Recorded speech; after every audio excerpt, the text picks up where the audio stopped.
എല്ലാവർക്കും മന്നയുടെ പുതിയ ക്ലാസ്സിലേക്ക് സ്വാഗതം. അപ്പോൾ നമ്മൾ ഇന്ന് ചെയ്യാൻ പോകുന്നത് ഹിന്ദിയുടെ പർവ്വത് പ്രദേശ് മീ പാവസ് എന്നുള്ള നമ്മുടെ പോയമാണ് ചെയ്യാൻ പോകുന്നത്. അപ്പോൾ നമുക്ക് ഇൻട്രൊഡക്ഷൻ്റെ ഒന്നും ആവശ്യമില്ലല്ലോ. നിങ്ങൾക്ക് ഉപകാരപ്പെടുവാണെങ്കിൽ ലൈക്ക് സബ്സ്ക്രൈബും ചെയ്യാൻ മറക്കരുത്. അപ്പോൾ നമുക്ക് സെക്കൻഡ് ടൈമിലെ ഹിന്ദിയുടെ ചാപ്റ്ററുകളിലേക്ക് പോകാം. അപ്പം ആദ്യം ചെയ്യുന്നത് 2-3 ചാപ്റ്റർ ഓൾറെഡി ഇട്ടിട്ടുണ്ട്. അപ്പോൾ ഇനി നമുക്ക് ഇതിലേക്ക് പോകാം. അപ്പോൾ ഇതിൻ്റെ ടോപ്പിക് എന്ന് പറയുന്നത് പർവ്വത് പ്രദേശ് മേം പാവസ്. അപ്പോൾ പാവസ് എന്ന് പർവ്വത് പ്രദേശ് എന്നൊക്കെ പറയുന്നത് നമുക്ക് അറിയാവുന്ന മീനിങ്ങുകളാണ്. പാവസ് എന്ന് പറഞ്ഞാൽ എന്താണ്? പാവസ് എന്ന് വെച്ചാൽ റെയിനി സീസണാണ്. ഇന്ത്യയിൽ വർഷ ഋതു എന്ന് പറയും. പർവ്വത് പ്രദേശ് മേം വർഷ ഋതു, മഴക്കാലം. എവിടെയാണ്? നമ്മുടെ മലനിരകളിലുള്ള മഴക്കാലത്തിൻ്റെ സൗന്ദര്യത്തെ എങ്ങനെയാണ് അതിൻ്റെ സൗന്ദര്യത്തിലേക്ക് സുമിത്രാനന്ദ് പന്ത് നമ്മളെ കൊണ്ടുപോവുകയാണ്. അപ്പോൾ ഇതിൻ്റെ റൈറ്റർ ആരാണ്? സുമിത്രാനന്ദ് പന്ത് എന്ന എഴുത്തുകാരനാണ്. അപ്പം നമുക്കിവിടെ പ്രവേശനകത്ത് കിടപ്പുണ്ട്. പ്രവേശനകത്ത് പറയുന്നത് എന്താണ്? ഭല കോൻ ഹോഗ ജിസ്കാ മൻ പഹാഡ് പർ जाने को न मचलता हो, उन्होंने सुंदर हिमालय तक जाने का अवसर नहीं मिलता, वे भी अपने आस पास के पर्वत प्रदेश में जाने का अवसर शायद ही हाथ में जाने देते हो. അപ്പം അതിൻ്റെ അർത്ഥം എന്താണ് ഞാൻ എക്സ്പ്ലനേഷൻ ചെയ്ത് തരാം. അപ്പോൾ ഇതിനകത്ത് പറയുന്നത് നമ്മുടെ ചുറ്റുമുള്ള പല മനുഷ്യരും ജീവിക്കുന്നത്, ചിലർ പ്ലെയിൻ ഏരിയകളിലാണ് ജീവിക്കുന്നത്, ചിലർ കുന്നുകളിൽ ജീവിക്കാറുണ്ട്. കുന്നുകളിൽ ജീവിക്കുന്നവർക്ക് മല കയറാൻ അധികം ഇഷ്ടമുള്ളവരായിരിക്കത്തില്ല. ചിലപ്പം ദൂരെയുള്ള ഹിമാലയത്തിലേക്കൊന്നും പോകാൻ അവസരം ലഭിക്കാത്തവർ, ചുറ്റുമുള്ള പർവ്വത പ്രദേശങ്ങളിലേക്ക് പോകാൻ പറ്റാത്തവർ, അവരെന്ത് ചെയ്യും? ഏറ്റവും ചുറ്റുമുള്ള അടുത്തുള്ള മലകളിലേക്ക് അല്ലെങ്കിൽ പർവ്വത പ്രദേശങ്ങളെ വിസിറ്റ് ചെയ്യാൻ അവർ മറന്നു പോകാറില്ല. അവരെന്ത് ചെയ്യും? വിസിറ്റ് ചെയ്യും. ऐसे में कोई कवि और उसकी कविता अगर कक्षा में बैठे ही यह अनुभूति दे जाए जैसे वह अभी पर्वतीय अंचल में വിചരൺ കർക്കെ ലൗട്ടാ ഹോതോ. അപ്പം എന്താ പറയുന്നത്? അത്തരമൊരു സാഹചര്യത്തിൽ കവിതയും നമ്മുടെ കവിയും എല്ലാവരും കൂടെ നമ്മുടെ ഒരു ക്ലാസ് മുറിയിലിരിക്കുമ്പോൾ എന്താണ് അതിൻ്റെ അർത്ഥം? നമ്മൾ എല്ലാവരും കവിത എഴുതുന്ന ഒരു ക്ലാസ് മുറിയിലിരുന്നാൽ എന്താണ്? മലയോരത്തെ അല്ലെങ്കിൽ അവിടെയൊക്കെ പോയി അലഞ്ഞു തിരിഞ്ഞു വരുന്ന ഒരു മനോഹാരിത, ഒരു അനുഭൂതി ആണ് സുമിത്രാനന്ദ് പന്തിൻ്റെ കവിത വായിച്ചാൽ തന്നെ നമുക്ക് കിട്ടുന്നത്. എന്താണ്? ഒരു ക്ലാസ് മുറിയിലിരുന്ന് കവിത വായിക്കുമ്പോഴുണ്ടാകുന്ന അനുഭവം, അവിടെ പോയി തിരിച്ചു വരുന്ന ഒരു മലമുകളിൽ പോയി തിരിച്ചു വന്ന അതേ അനുഭവമാണ് കവിതകളിലൂടെ കിട്ടുന്നത്. അപ്പം അങ്ങനെ ഒരു അനുഭൂതി കിട്ടും. അപ്പം അവതരിപ്പിച്ച കവിത നമ്മുടെ കണ്ണുകളെ എന്ത് ചെയ്യും? മനോഹരമാക്കും. അത്തരം എക്സ്പ്ലെയിൻ ചെയ്തേക്കുന്ന സന്ദർഭങ്ങളും സൗന്ദര്യങ്ങളും എല്ലാം എന്താണ്? അത് ഒരു നമ്മളെ അവരുടെ കൂട്ടത്തിൽ അല്ലെങ്കിൽ ഈ കവിയുടെ പോയറ്റിൻ്റെ കൂട്ടത്തിൽ യാത്ര ചെയ്യിപ്പിച്ചുകൊണ്ട് പോകുന്ന ഫീലിങ്സുകൾ നൽകിക്കൊണ്ടാണ് സുമിത്രാനന്ദ് പന്ത് അദ്ദേഹത്തിൻ്റെ കവിതകൾ എഴുതിയിരിക്കുന്നത്. അപ്പോൾ പിന്നെ ഇവിടെ പറഞ്ഞിട്ടുണ്ട്, സുമിത്രാനന്ദ് പന്തിൻ്റെ കവിതകൾ വായിക്കുന്നവരാരോ എന്താണ്? ചുറ്റുമുള്ള ചുവരുകളെല്ലാം മറന്നുപോകും. എന്താണ്? നമ്മൾ എവിടെയാണ് ഇരിക്കുന്നത് എന്നൊക്കെ മറന്നു പോകുന്ന ഒരു അനുഭവമാണ് സുമിത്രാനന്ദ് പന്തിൻ്റെ കവിതകളിലൂടെ നമുക്ക് കിട്ടുന്നത്. അപ്പം പിന്നെന്താ?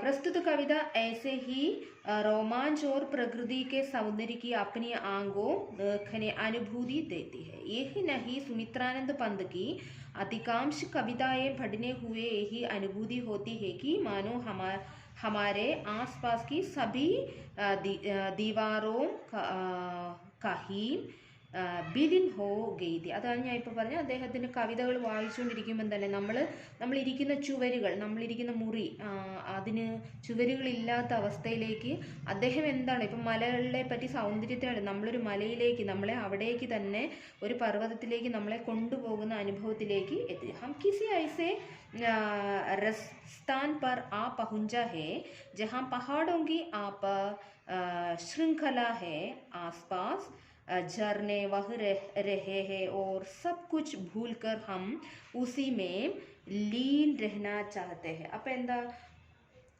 ഇതൊക്കെ വായിക്കുമ്പം നമ്മുടെ ഒരുപാട് വിഷയത്തോട് ഉപമിച്ചുകൊണ്ടാണ്, ഒരുപാട് വിഷയങ്ങളെ ഉപമിച്ചുകൊണ്ടാണ് നമ്മൾ എന്ത് ചെയ്യുന്നത്, അദ്ദേഹം കവിതകൾ പറഞ്ഞു കൊടുത്തുകൊണ്ടിരിക്കുന്നത് അല്ലെങ്കിൽ റൈറ്റ് ചെയ്തുകൊണ്ടിരിക്കുന്നത്. അപ്പോൾ അത്രയും മനസ്സിലായല്ലോ. അപ്പോൾ എന്താണ്, വിഷയങ്ങളുടെ മധുരവും മൃദുവുമായ എന്താണ് ഓരോ വിഷയങ്ങൾ എത്രയാണ് വളരെ സോഫ്റ്റായിട്ടാണ് എന്താണ് അദ്ദേഹം ഹാൻഡിൽ ചെയ്തുകൊണ്ടേ ഇരിക്കുന്നത്. അപ്പം ഇദ്ദേഹത്തിൻ്റെ ശൈലി എന്ന് പറയുന്നത് മഹാപ്രാൺ നിരാലാനെ ബി കഹാത്ത പന്ത് ജി സെ സബ്സെ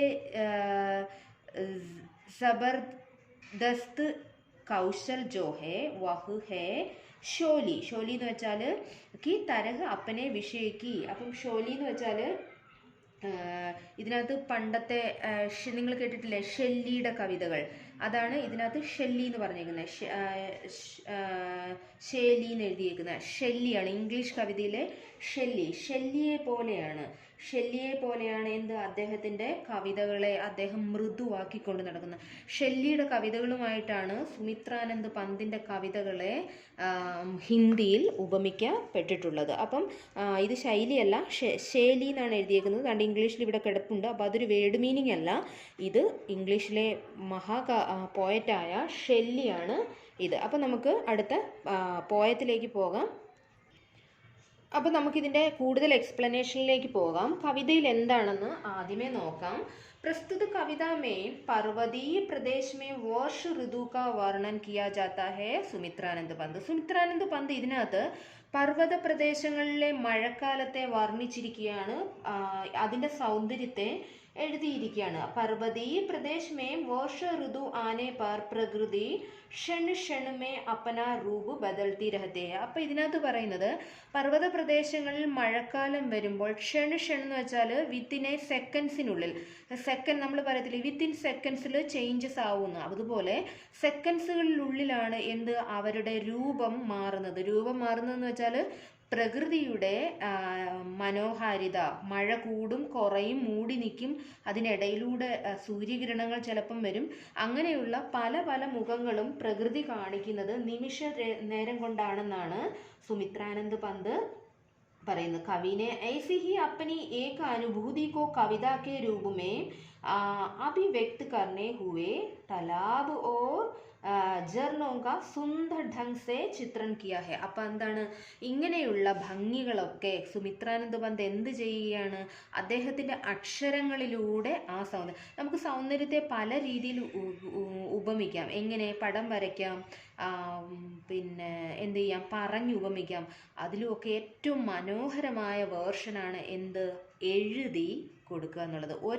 ഒരു സൗന്ദര്യത്തെ അതുപോലെ നമുക്ക് പലതിനോട് ഉപമിച്ച് എഴുതുക എന്ന് പറയുന്നത് ചില്ലറ കാര്യമൊന്നുമല്ല. അപ്പം അത്ര പോലെ ഒരു കാര്യത്തിനെ, പർവ്വത പ്രദേശത്തെ മഴ എന്ന് പറയുന്നത് നമുക്ക് ഇത്രയും വലിയ ഒരു സങ്കല്പങ്ങൾ വരാറുണ്ടോ? വരുന്നുണ്ടെങ്കിൽ നിങ്ങൾ വലിയ കവികളാണ്. അപ്പം അതുപോലെ ഇങ്ങനെ എഴുതി കഴിഞ്ഞപ്പോൾ എഴുതുമ്പോൾ എന്താണ്, അത്ര കണ്ട് മനോഹരമായ ഒരു അനുഭൂതിയാക്കി മാറ്റിയിരിക്കുകയാണ് ആര്, സുമിത്രാനന്ദ് പന്ത് പർവ്വത പ്രദേശത്തെ മഴ. കവിനെ പഹാഡോं को मानवीकृत रूप में विजित करते हुए उसकी चोटे पर खड़े വിശാൽ വൃക്ഷോങ്ക വർണ്ണൻ കർണേ ഹുവ. അപ്പം എന്താണ്, മലമുകളിലുള്ള ചെറിയ മരം മുതൽ ഏറ്റവും വലിയ മരങ്ങൾ വരെ ഉള്ളതിനെ എന്ത് ചെയ്യാണ് അദ്ദേഹം, പഹാഡിനെ എങ്ങനെയാണ്, പഹാഡിൻ്റെ ഉയരത്തെ അല്ലെങ്കിൽ ആകൃതിയെ, പേടുകൾ മരങ്ങൾ എങ്ങനെയാണ് അടുക്കി പറക്കി വെച്ചേക്കുന്നത്, അതിൻ്റെ ഷേപ്പ് എങ്ങനെയാണ്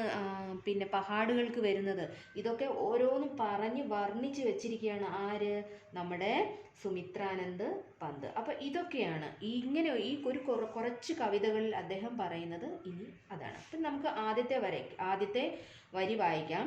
പാവസ് ഋതു ധീ പർവ്വത് പ്രദേശ്. പാവസ് ഋതു എന്ന് വെച്ചാൽ ഞാൻ ആദ്യം പറഞ്ഞു വർഷ ഋതു. പർവ്വത് പ്രദേശം എന്ന് വെച്ചാൽ പർവ്വതീയ ക്ഷേത്ര അല്ലെങ്കിൽ പഹാഡി ക്ഷേത്രം എന്ന് പറയും.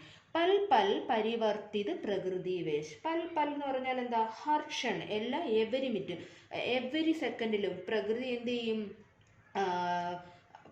ചേഞ്ച് ചെയ്തുകൊണ്ട് പ്രകൃതി കാ രൂപം എന്ന് വെച്ചാൽ എന്ത് പ്രകൃതി വേഷം എന്ന് പറഞ്ഞാൽ പ്രകൃതിയുടെ രൂപം.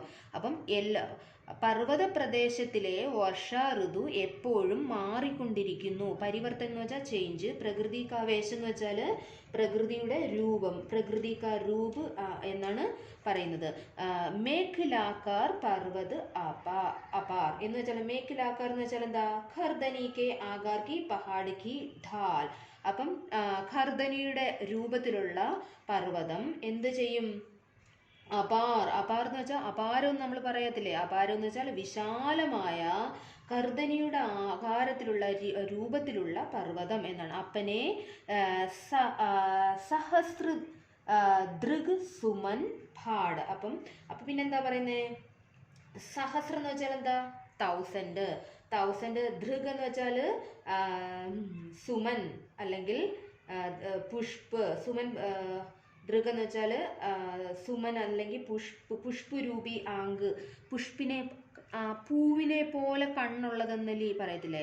ദൃഗ് സുമൻ പാടെന്ന് വെച്ചാൽ പൂവിനെ നമ്മൾ പെൺകുട്ടികളെ വർണ്ണിക്കാറില്ലേ, പൂക്കൾ പോലെ, പൂവിൻ്റെ റോസായുടെ ഇതള് പോലെയുള്ള കണ്ണുള്ളവൾ എന്നൊക്കെ നമ്മൾ പറയാറില്ലേ. അതുപോലെയാണ് ആരെ ഉപമിച്ച് വെച്ചേക്കുന്നത്, ആരൊക്കെയായിട്ടാണ്? ദൃഗ് സുമൻ ഭാഡ് എന്നാണ് അദ്ദേഹം ഇവിടെ ആദ്യത്തെ ഉപമ കൊടുത്തിരിക്കുന്നത്. ഭാഡ് എന്ന് വെച്ചാൽ കോൽക്കർ. കോൽക്കർ എന്ന് വെച്ചാൽ തുറന്നു വെച്ചിരിക്കുന്ന വിടർന്ന കണ്ണുകളുമായിട്ടാണ് ആര്? സുമിത്രാനന്ദ് പന്ത് ഇവിടെ നമ്മുടെ പർവ്വതത്തെ എന്ത് ചെയ്ത് വെച്ചിരിക്കുന്നത്? ഉപമിച്ച് വെച്ചിരിക്കുന്നത്. അവലോക് രഹാ ഹേ ബാർ ബാർ. അവലോകം എന്ന് വെച്ചാൽ എന്താ? ദേഖ്ന, എപ്പോഴും നോക്കിക്കൊണ്ടിരിക്കാൻ തോന്നും. എന്ത്? നീച്ചേ ജൽമേ നിജ് മഹാകാർ. അപ്പൊ എന്താ? എന്തുവായി നോക്കിക്കൊണ്ടിരിക്കുന്നത്? മഹാകാർ എന്ന് വെച്ചാൽ നിജ് എന്ന് വെച്ചാൽ അപ്പന, മഹാകാർ എന്ന് വെച്ചാൽ വിശാല ആകാരത്തിൽ വളരെ വലിയ ഏരിയയിൽ എന്താണ്? വെള്ളം ഇങ്ങനെ ഒഴുകുകയാണ്. അപ്പം ഇത്രയേ ഉള്ളൂ ഇതിനകത്ത് പറഞ്ഞത്. നമ്മൾ പർവ്വതത്തെ നോക്കുമ്പോൾ എങ്ങനെയാണ് കാണുന്നത്? തുറന്ന് വിടർന്ന കണ്ണുകളുള്ള പൂവിനെ പോലെയാണ് ആര്? അത്രയ്ക്ക് സുന്ദരിയാണ് പർവ്വതം. അവളുടെ താഴെ എന്താണുള്ളത്? വിശാലമായ വെള്ളത്തിൻ്റെ പരപ്പാണ് ഉള്ളത്. അത്രയേ ഉള്ളൂ. അത്രയും മനസ്സിലായോ? ഇത്രയാണ് ഇതിനകത്ത് സുമിത്രാനന്ദ് പന്ത് നമുക്ക് ഇതിനകത്ത് പറഞ്ഞു തന്നിരിക്കുന്നത്. അപ്പം ജിസ്കെ ചരണോ മേ പലാ താൽ. അപ്പം എന്തായി പറഞ്ഞിരിക്കുന്നത്? താലെന്ന് വെച്ചാൽ തലാബ്. തലാബ് എന്ന് വെച്ചാൽ എന്താ? വലിയ കുളങ്ങൾ, നദികൾ എന്നൊക്കെയാണ് നമ്മൾ തലാബ് കൊണ്ട് ഉദ്ദേശിച്ചത്. ദർപ്പൺ സാ ഫൈലാ ഹേ വിശാൽ. ദർപ്പൺ സാ ഫൈല. ദർപ്പൺ എന്ന് വെച്ചാൽ ഐന അല്ലെങ്കിൽ ശീശ, കണ്ണാടി. തിളങ്ങുന്ന കണ്ണാടി പോലെ തെളിഞ്ഞു കിടക്കുന്ന വെള്ളമാണ് അവളുടെ പർവ്വതത്തിൻ്റെ താഴെയുള്ളത്. ഉയർന്നു നിൽക്കുന്ന പഹാഡിൻ്റെ താഴെ അവളുടെ കാലിനോട് ചേർന്ന് എന്താണുള്ളത്? കണ്ണാടി നോക്കാൻ, നമുക്ക് കണ്ണാടി പോലെ കാണാൻ പറ്റുന്ന തിളങ്ങുന്ന വെള്ളത്തിൻ്റെ ജലാശയമാണ് അവളുടെ എവിടെയുള്ളത്? താഴെയുള്ളതെന്നാണ് പറയുന്നത്. ഇനി അടുത്ത ലൈനിലേക്ക് പോവുകയാണെങ്കിൽ ഗിരി കാ ഗൗരവ് ഗാഖർ ജർജർ. അപ്പോൾ ഗിരി എന്ന് വെച്ചാൽ എന്താ? പഹാഡ്. പഹാഡിൻ്റെ ഗൗരവ് എന്ന് വെച്ചാൽ മഹിമ അല്ലെങ്കിൽ ബഡായി നമ്മൾ പറയും. മഹിമ എന്ന് വെച്ചാൽ എന്തുവാ? പുകഴ്ത്തി പാടുന്നതിനെയാണ് മഹിമ എന്ന് പറയുന്നത്. അപ്പം ഗിരി കാ ഗൗരവ് എന്ന് വെച്ചാൽ പഹാഡിൻ്റെ മഹിമ. മത് എന്ന് വെച്ചാൽ എന്താ? ഗാക്കർ ജർജർ, ഇങ്ങനെ പാടിക്കൊണ്ടിരിക്കും. പിന്നെ മത് എന്ന വാക്കിൻ്റെ എന്താ? മസ്തി. മതെന്താ? മസ്തി മേ നസ് നസ് ഉത്തേജിത് കർ. മസ്തി എന്ന് വെച്ചാൽ മതെന്ന് വെച്ചാൽ മസ്തി. നസ് എന്ന് വെച്ചാൽ റഗ് ഉത്തേജിത് കർ. അങ്ങനെ ഉത്തേജിച്ചുകൊണ്ട് വീണ്ടും അതിൻ്റെ മഹിമ ഇങ്ങനെ പാടിക്കൊണ്ടിരിക്കുന്ന ശബ്ദങ്ങളെയാണ് പറയുന്നത്. അതിൽ നിന്ന് വരുന്ന ശബ്ദങ്ങൾ എങ്ങനെയാണ്? അതിനെ പഹാഡിനെ വർണ്ണിച്ചു കൊണ്ടുള്ള ശബ്ദങ്ങളാണ് അതിൽ നിന്ന് കേൾക്കുന്നതെന്നാണ് ആര് പറയുന്നത്? നമ്മുടെ സുമിത്രാനന്ദ് പന്ത് പറയുന്നത്. ഈ ഗുണഗണങ്ങളെ ഇങ്ങനെ പാടുകയാണ്. നസ് നസ് മേ ജോഷ് ഭർ ജാത്താ ഹേ. അപ്പം ഇങ്ങനെ ഈ ഗുണഗണങ്ങളെ, ഏത് ശബ്ദവും അതിൻ്റെ ഗുണഗണങ്ങളെ വാഴ്ത്തിക്കൊണ്ടിരിക്കുന്ന ശബ്ദമാണ് എന്നാണ് പറയുന്നത്. പിന്നെ മോത്തി കി ലഡിയോം സേ സുന്ദർ. പിന്നെന്താ പറയുന്നത്? ലഡി എന്ന് വെച്ചാൽ ശൃംഖല. ലടി എന്ന് വെച്ചാൽ എന്താ? ശൃംഖല. മോത്തി കി ലടിയോങ്കെ സുന്ദർ. മോത്തിയുടെ ശൃംഖലയാണ്. മുത്തുകൾ അടുക്കി പറക്കി വെച്ചേക്ക്. സൗന്ദര്യമുള്ള മുത്തുകൾ സുന്ദരമായി അടുക്കി പറക്കി വെച്ചേക്കുന്നത് പോലെയാണ് ആരുള്ളത്? നമ്മുടെ പർവ്വത പ്രദേശം ഉള്ളതെന്നാണ് പറയുന്നത്. ജർത്തെ ഹേ ജാഗ് ഭരെ നിർജർ. അപ്പം അതെന്താണ്? ജർത്തെ എന്ന് വെച്ചാൽ ഗിർത്തെ, ജാഗ് എന്ന് വെച്ചാൽ ഫേൻ, ഗിർത്തെ എന്ന് വെച്ചാൽ ജർത്തെ എന്ന് വെച്ചാൽ അതിൻ്റെ അർത്ഥം ഗിർത്തെ, ജാഗ് എന്ന് വെച്ചാൽ ഫേൻ. എന്തിയേ? ഭാഗ് ബരെ നിർജർ. നിർജർ എന്ന് വെച്ചാൽ എന്താ? നിർജർ എന്ന് വെച്ചാൽ ജർന, ജർന. അപ്പം എന്താണ് പറയുന്നത്? മോത്തിയെ പോലെ, മുത്തുകൾ അടുക്കി പറക്കി വെക്കുന്ന സൗന്ദര്യം പോലെ ഒരു മല അടുങ്ങിയിരിക്കുന്നത്, തട്ടായിട്ട് ഇരിക്കുന്നത്. എങ്ങനെ ഇരിക്കുന്നെന്നാണ് അദ്ദേഹം പറയുന്നത്? മുത്തുകൾ അടുക്കി പറക്കി വെച്ചേക്കുന്നത് പോലെയാണ് അവ ഇരിക്കുന്നതെന്നാണ് പറയുന്നത്. എങ്ങനെ? പർവ്വതോം പർ ബഹനെ വാലെ ജാഗ് സെ ഭരെ ജർനെ ജർനെ സമയ മോത്തിയോം സെ ലടിയോം സെ സമാൻ സുന്ദർ ലഗ് രഹേ ഹേ. മോത്തിയുടെ ലടിയോം പോലെ സുന്ദരമാണ് പർവ്വതങ്ങളുടെ ശിഖരങ്ങൾ എന്നാണ് അദ്ദേഹം പറയുന്നത്. ഇനി അടുത്തത് പറയുന്നത് ഗിരിവർനെ ഊർമേ ഉഠ് കർ. ഊർ എന്ന് പറഞ്ഞാൽ എന്താ? ഹൃദയ. ഊർ എന്ന് വെച്ചാൽ അതിൻ്റെ അർത്ഥം എന്താണ്? ഹൃദയാണ്. ഊർ എന്ന് വെച്ചാൽ ഹൃദയ. അപ്പം എന്താണ് അടുത്തത് പറയുന്നത്? ഗിരിധർ ദേ पहाड़ों पर उगे हुए विशाल एवं ऊंचे पेड़ों के मन में ऊंची ऊंची ആകാംക്ഷയെ ചിപ്പി ഹെ. അപ്പം ഇതിനകത്ത് ഈ പറയുന്നതെന്ന് വെച്ചാൽ മലകളുടെ ഉയരം. ഇനി അടുത്തത് പറയുന്ന ഊഞ്ച കക്ഷായോം സേ തരുവർ. അപ്പോൾ ഊഞ്ച കക്ഷായോം സേ തരുവർ എന്ന് വെച്ചാൽ ഏറ്റവും വലിയ ഉയരങ്ങളിൽ നിൽക്കുന്ന എന്ത് പർവ്വതങ്ങൾ. ഗിരിവർ എന്ന് വെച്ചാൽ എന്താണ്? വലിയ പർവ്വതങ്ങളെ തന്നെയാണ് ഗിരിവർ എന്നുള്ള വാക്കുകൊണ്ട് ഉദ്ദേശിക്കുന്നത്. അപ്പോൾ ഇവിടെ പറയുന്നത് ഗിരിവർ മേ ഊർ സേ ഉടുക്കർ. അപ്പോൾ ഗിരിവർ എന്ന് വെച്ചാൽ പർവ്വതത്തിൽ ഊർ ചെയ്യുന്ന, പർവ്വതത്തിൻ്റെ ഹൃദയത്തിൽ. ഉടുക്കർ എന്ന് വെച്ചാൽ മുളച്ചു വരുന്ന. ഊഞ്ച കഷാവോം സേ തരുവർ. അപ്പം എവിടെയാണ്? പർവ്വതത്തിൻ്റെ ഹൃദയത്തിലാണ് കുഞ്ഞു കുഞ്ഞു മരങ്ങൾ, ചെടികൾ കിളിച്ചു വന്ന് അവരെന്തായി മാറും? ഏറ്റവും വലിയ ഉയരത്തിലുള്ള വൃക്ഷങ്ങളായിട്ട് മാറുമെന്നാണ് ഈ 2 ലൈനിൽ പറഞ്ഞിരിക്കുന്നത്. ഇപ്പം അടുത്ത ലൈനിലേക്ക് പോകുമ്പം ഹേ ജാഗ് രഹേ നീരവ് നഭുഭർ അനിമേഷ് അഠൽ കുച്ച് ചിന്താപർ. അപ്പം എന്താണ് അനിമേഷ് എന്ന് വെച്ചാൽ? ഏക് ഠക് ദേഖന എന്ന് വെച്ചാൽ എന്താ? ഇങ്ങനെ എല്ലാം മറന്ന് തുറിച്ച് നമ്മൾ നോക്കി നിൽക്കത്തില്ലേ, അതിനെയാണ് അനിമേഷ് എന്ന വാക്കുകൊണ്ട് ഉദ്ദേശിക്കുന്നത്. ചിന്താപാർ എന്ന് വെച്ചാൽ എന്താ? ചിന്താപാർ എന്ന് വെച്ചാൽ ചിന്താമേ മരൺ. അപ്പം ചിന്തയിൽ ഇങ്ങനെ ഡൂബായിട്ട് നിൽക്കുന്നതാണ്. ഡൂബായി നിൽക്കുക എന്ന് വെച്ചാൽ ചിന്തയിൽ മുഴുകി നിൽക്കുന്നതിനെയാണ് അങ്ങനെ നമ്മൾ പറയുന്നത്. അപ്പോൾ ഇതിൻ്റെ അർത്ഥം ഹേ ജാഗ് രഹേ നീരജ് നവ. ശാന്തമായി നിൽക്കുന്ന ആകാശത്തെ നോക്കി എന്തോ രഹസ്യം പറയാൻ, അല്ലെങ്കിൽ എന്താണ് ചിന്തയിൽ ഇങ്ങനെ എന്തോ രഹസ്യം പറയാനായിട്ട്, അല്ലെങ്കിൽ രഹസ്യം കേൾക്കാനായിട്ട് ആകാശത്തെ നോക്കി ഉയരങ്ങളിലേക്ക് നോക്കി നിൽക്കുന്ന പർവ്വതം എന്നാണ് രണ്ടാമത്തതിനകത്ത് ഇവിടെ പറഞ്ഞിരിക്കുന്നത്. പിന്നെ ഉടുകയ അചാനക് ലോ ഭൂതർ. അപ്പം ഭൂതർ എന്ന് വെച്ചാൽ പഹാഡ്. ഇവിടെ ഒരുപാട് വാക്കുകൾ യൂസ് ചെയ്തിട്ടുണ്ട്. ഉടുകയ അചാനക് ലോ. കവി വർഷ ഋതു का वर्णन करने हुए है कि ऐसा लगा रहा है जैसे अचानक एक पूरा पर्वत पारे के समान अत्यधिक सफ़ेद और चमकीले पंखों की ഭട്ട്പടുത്താ ഹുവ ഊപ്പർ ആകാശമേ ഉഡ് രഹാ ഹെ. അപ്പം ഇത് എക്സ്പ്ലനേഷൻ ചെയ്ത് പറഞ്ഞാണ്. ഉടുകയ അചാനക് ലോ ഭൂതർ എന്ന് വെച്ചാൽ ശിഖരങ്ങളുടെ, മലകളുടെ മണ്ടയിലൂടെ ഓടി നടക്കുന്ന വെളുത്ത പഞ്ഞിക്കെട്ട് പോലെയുള്ള മേഘങ്ങൾ. പക്കട ആപ്പർ പാരത് കെ പർ എന്ന് വെച്ചാൽ എന്താ? പാരത് കെ പർ എന്ന് വെച്ചാൽ പാരേ കെ സമാൻ, അല്ലെങ്കിൽ ദബൽ ഏവം ചംകീലെ പങ്കും വാല ബാദൽ. അപ്പോൾ എന്താണ് പറയുന്നത്? ചംകിൽ ചുമപ്പും പച്ചയും നീലയും പല കളറുള്ള ബാദലുകൾ ഇങ്ങനെ ഓടി നടക്കുന്നു എന്ന്. അതിൻ്റെ മണ്ടയിലൂടെ ഓടി നടക്കുമ്പോൾ, മലയുടെ മണ്ടയിലൂടെ ഒരുപാട് കളർഫുള്ളായ മേഘങ്ങൾ ഓടി നടക്കുമ്പോൾ അതിൻ്റെ ഭംഗിയെയാണ്, ആ ഭംഗി എത്രത്തോളം ഉണ്ടാകും എന്നാണ് ആര് പറയുന്നത്? സുമിത്രാനന്ദ് പന്ത് ഇവിടെ പറയുന്നത്. പിന്നെ അടുത്തത് റവ് ശോഷ് റഹ് ഗയേ ഹേ നിർജർ ഹേ ടൂട്ട് പടാ ഭൂപ്പർ അംബർ. അതെന്താണ്?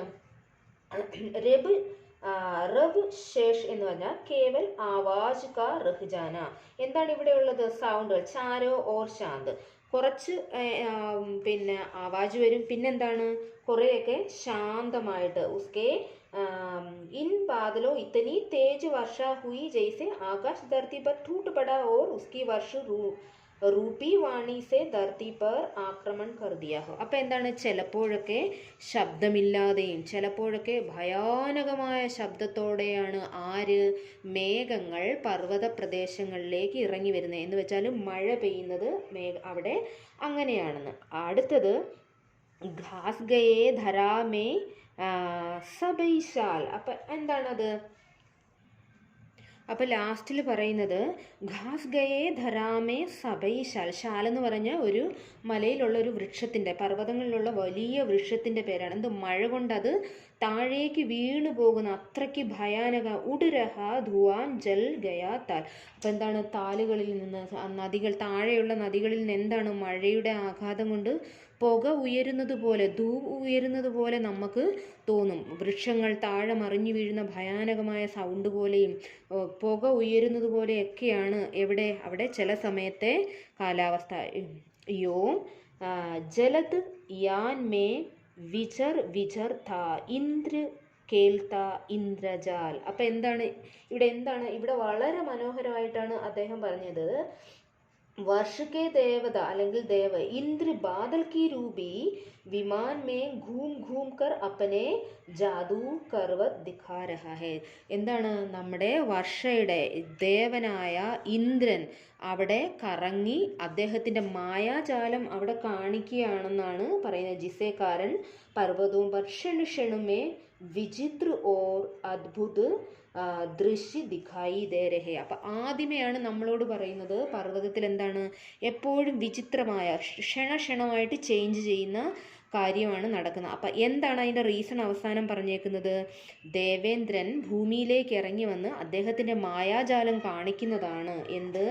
ഇങ്ങനെ വിശാലമായ പഹാടുകളിൽ ഇത്രയും മനോഹരമായ ദൃശ്യങ്ങൾ മിന്നിമറയാനുള്ള കാരണം. അപ്പം ഒരുവിധം നല്ലതായിട്ട് NCERT ബുക്കിൻ്റെ എക്സ്പ്ലനേഷൻ ഞാൻ പറഞ്ഞു തന്നിട്ടുണ്ട്. എല്ലാ മക്കൾക്കും അത് വാക്കുകൾ തന്നെ അർത്ഥം ഉൾപ്പെടെയാണ് പറഞ്ഞു തന്നെ. ഡിലേ ആയി പറയുന്നത് മാമിന് സുഖമില്ലാത്തത് കൊണ്ടാണ്. അപ്പം എല്ലാവർക്കും പാഠം മനസ്സിലായാൽ ഉപകാരപ്പെടട്ടെ. അപ്പോൾ ഓൾ ദ ബെസ്റ്റ്. ആവുന്നത് പോലെ വേഗം ചാപ്റ്റർ ഇട്ട് തരാം. ഓക്കെ മക്കളെ, ഓൾ ദ ബെസ്റ്റ്.